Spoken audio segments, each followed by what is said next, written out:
Le début de l'ère des Tudors est un monde catholique, imprégné de pensées religieuses. Même sur le plan pratique, la religion est toujours présente. Quoi qu'on fasse, quoi qu'on dise, quoi qu'on pense, il n'y a pas d'autre système de compréhension du monde. La religion n'a pas de rival. En 1500, les monastères sont presque aussi puissants que l'État.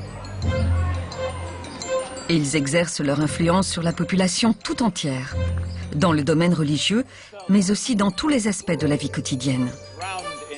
C'est une société qui vit dans la crainte de Dieu. Les gens redoutent la damnation éternelle ou l'isolement social s'ils ne vont pas à l'église au moins une fois par semaine.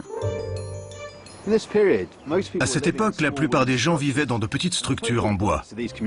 Et le point d'ancrage de ces communautés étaient les grandes cathédrales, ces impressionnantes bâtisses en pierre qui dominaient le paysage. Elles montrent à quel point l'Église et la religion étaient centrales dans la vie quotidienne. À cette époque, on fait plus confiance à la religion qu'à la science pour expliquer le monde, du temps qu'il fait à la qualité des récoltes, de la santé au bien-être. Seigneur, souvenons-nous des efforts que nous avons faits pour apporter cette nourriture sur la table. Amen. À 11 h du matin, le bétail nourri et abreuvé, les fermiers se dirigent vers la ferme pour prendre le repas principal de la journée.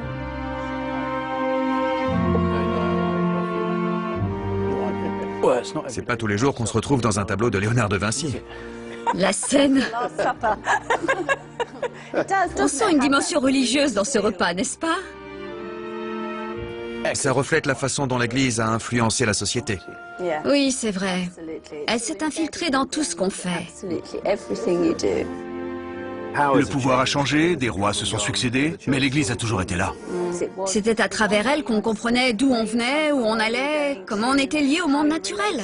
Et c'est à travers cette lunette qu'on devrait concevoir notre travail aux champs, les semailles, le travail qu'on fait sur la terre.